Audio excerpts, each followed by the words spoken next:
Hello, this is Unique Designs with 3dprodev.com. Working with Photoshop's powerful vector paths and shapes, I'll take this avatar picture and transform it into a cartoon.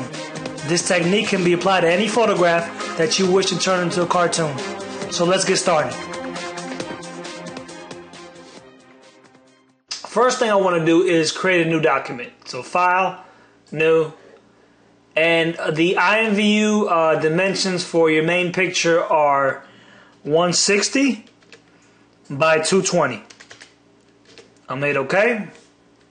Now, we're not going to be working in such a small resolution, but we're going to use this as a template. So anytime you work with raster images, with pixel-based images, you want to work from big to small.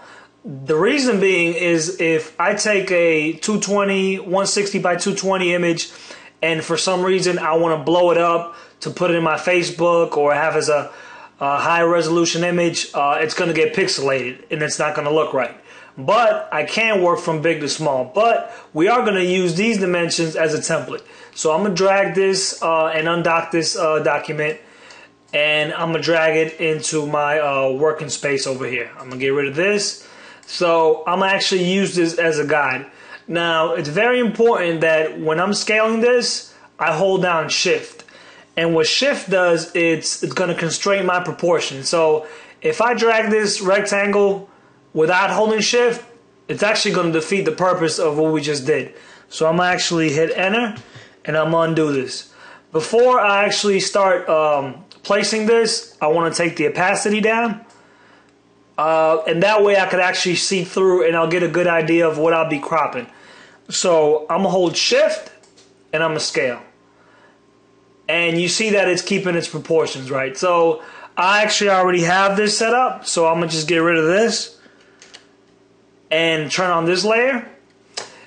And what I'll do here is I'll hit Control and hit my template layer. And it actually gave me a marquee selection. So now I can just go to Image, Crop, and there we go. So that's roughly going to be my working area. And when I'm done with this, I can just down-res this, and that will fit the 160 by 220 pixel dimensions that INVU wants for its main avatar picture. So I don't need this anymore, so I'm going to just hide it. And actually, I'm going to just label this, so I'll name this template. Anytime you work with Photoshop, you want to get in the habit of naming all your layers. I'm trying to get better with that, but it's definitely very advantageous for you if you name all your layers, especially when you start throwing, multiple layers and you're trying to quickly find what's what. So I'll name this Reference. Okay, so let's get down to the fun part. So I'm going to go down here to my pen tool. And in Photoshop, you have two ways of creating. We'll be working with vector images. So we have two ways of creating those. We can create a shape layer and we create a path. And actually, we're going to be using both. So the first thing I'm going to do is actually just block in my main shapes for my avatar. So what I'll do is I'll start off with if I hover over this.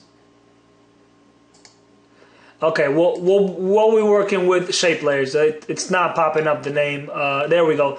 Shape layers, as you see on the left hand side. So we'll be working with shape layers to block in the image, and then we'll be working with paths to putting our details. So what I'll do is I'll create a new layer.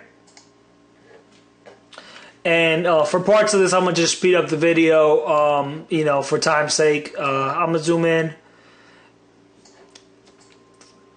And I'll do this first pass in the regular speed to show you kind of the tools, how to shape everything. And after that, I'll start speeding up the video. So I'm going to click. And every time I click, I'm going to create a point.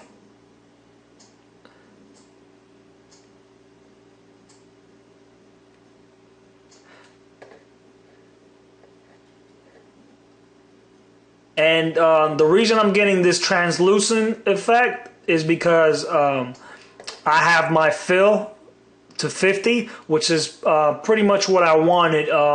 If it wasn't set to 50, I wouldn't be able to see through it like I am now. Now, of course, it's a purple color, but we will be switching that out.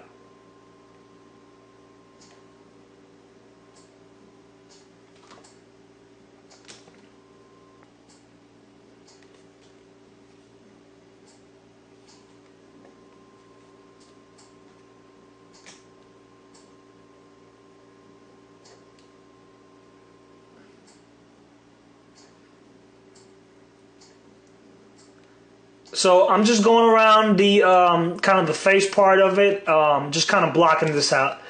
Now, anything that's kind of out of place, we can go back and tweak. And as you see, I'm hovering over here and I'm getting this round dot next to my pen tool. That means it's going to close that path up. So I'm going to close it.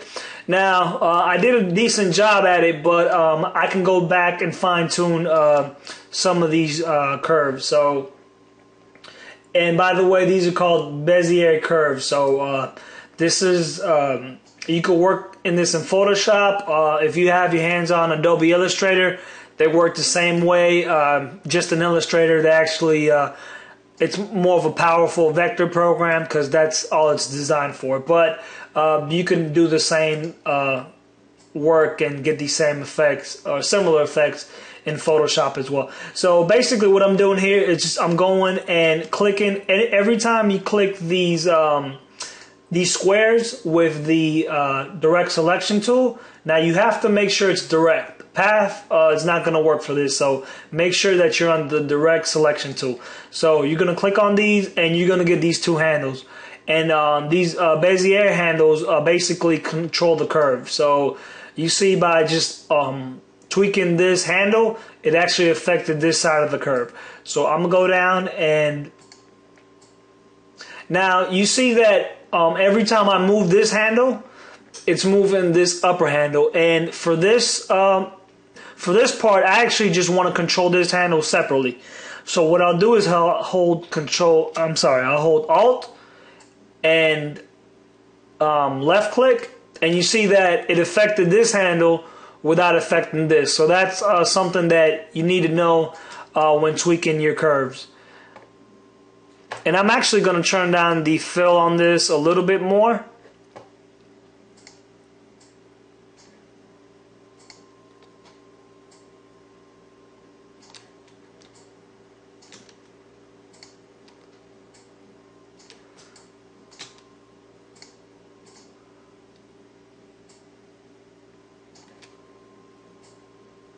And I'm just putting everything into place, make sure that I'm getting the shape exactly how I want it, and that I'm matching my reference as close as possible.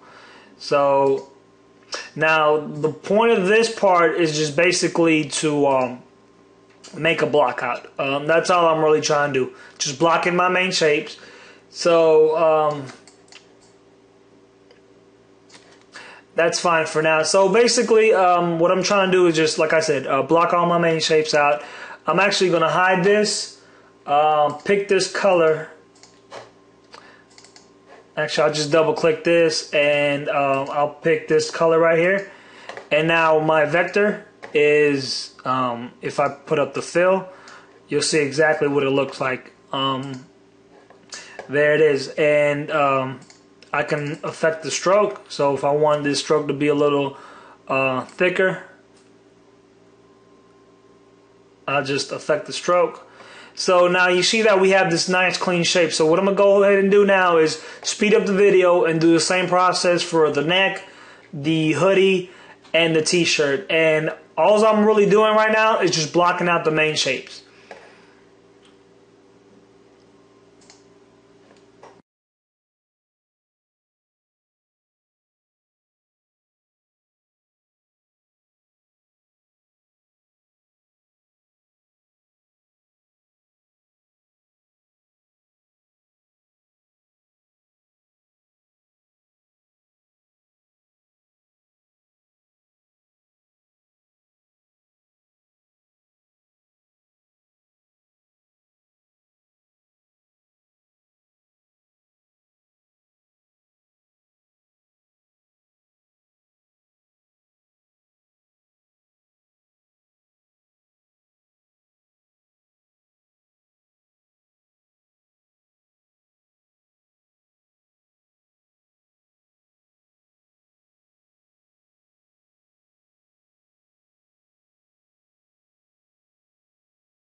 Okay, I'm gonna put this back to normal speed and just kind of go over some of the things I've done. So first of all, what I just essentially created is a base for all my main shapes. Now you notice that some areas I actually didn't follow the shape, so I'm gonna go down here to this shirt base and I'm gonna hit.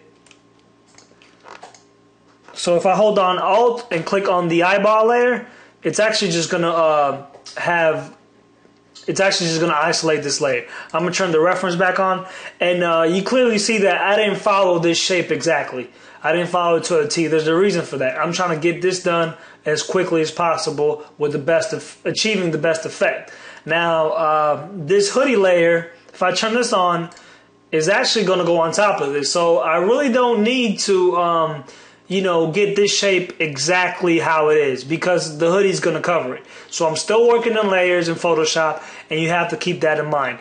Another thing I want to cover is anytime that you create a shape, it's totally editable.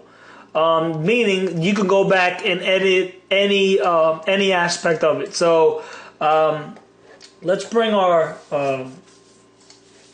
direct selection tool. So as you know, you have your handles. You can control each handle separately. But what if I want to get rid of some points? Well, this is what our pen tool over here is. So if I left click and hold, I actually have a couple of options here. So if I want to add a point to any shape, I will click this and I have a new point that I can just edit. So I can move this around, I can tweak the handles. I actually want to delete the point now, so I'll go to delete anchor point tool and I'll hover over it, and then now it's gone. Another thing that you might want to do is basically, let's just say right here for this point right here. Well, let's say that we wanted this to be an exact corner. Well, we could do this and play with the shape, but it's going to be kind of hard to get it exactly as a corner. Now we can do that, but there's actually just a quicker way. If we just need a straight dot, a point, we can actually convert this to a point. So now, if let's just say I want to do that with this point, and basically it takes the tangents off and it'll be just a direct corner cut. Okay, so that's some of the options available for you to edit your path once you made it. So if you mess up on the path, you don't have to delete it. You could actually just go back, add points, delete points, edit points. Remember that. Okay, so we're ready to start the next phase of our project, which is actually just working strictly with paths, not the shape layers. So anytime you create a shape layer, it actually ties in this vector path to a layer and thus creating a shape. But now we'll just be creating shapes just to define some of the details. And we really don't want a shape associated with that. We just want the line work. So what I'll do is I actually bring my fill down for this, turn the rest of my layers off, and I'm actually gonna get my pen tool back. So click on this, and I actually want to select this paths selection. So anytime you create a path, you actually have to make a new layer for, or if not, it's just going to be creating it on the same path layer. So I'm actually going to come in here and zoom in, and it's really very the same process of just creating the lines. So I want to trace this nose line right here. But you see, as I'm tracing, the path is really not linked to anything, at least not yet. So we're actually going to have to make that connection. But for now, all we're really worried about is getting the shape down. So this is pretty good for this. And then we're just going to zoom in. And we're going to tweak it like we had before.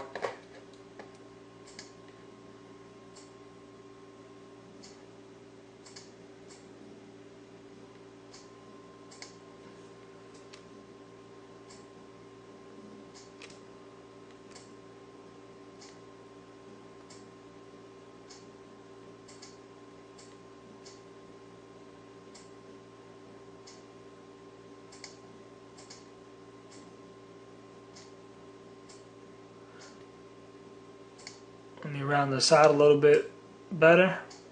There we go. So that's looking pretty good. Now, right now, if we go back to layers, it looks like, you know, this is just the path. And if we actually deselect it, it'll disappear. But your work is still there, still under the path. So we'll select the path, and we'll actually want to stroke this right here. So what we'll do is we'll select the brush, and we'll want a solid brush because this is an outline after all. If we select a brush with some feathering, it's not going to look like a solid outline, not the look that we want. So right now it's actually giving us this X because we don't have a new layer selected. So we'll create a new layer, and I'll name this nose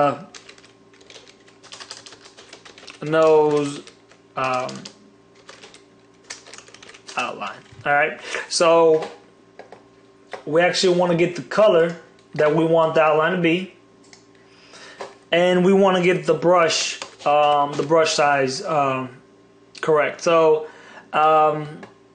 probably bring this down a little smaller, and I'm actually hitting open bracket and close bracket to scale the radius of my brush. So I'm gonna go back to the path, and I'm gonna hit this option right here, stroke path with brush. So whatever brush I have selected, it will stroke this that line right there. So I hit it, and boom, there's my line. So if I wanted it thinner, smaller, I would have to undo this and adjust the size of the brush.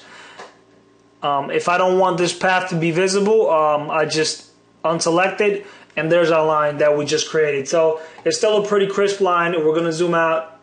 And we're actually just going to do this same process for the rest of the face and the rest of, actually just the rest of the picture. So I'm going to do that, and then I'm going to speed up the video. And you guys pretty much know everything there is to know at this point as far as creating these shapes. So what I'll do is I'll get some more work done on this, and then I'll go ahead and put this back to regular speed.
Okay, I actually stopped the video and I made some small changes to the image, and I'm gonna actually take the time out and go over the changes. So, first change that you might notice is the thickness of the outlines. I actually went back and tweaked those, especially this outer outline right here. Kind of helps to break up the main shapes and make it pop from the background.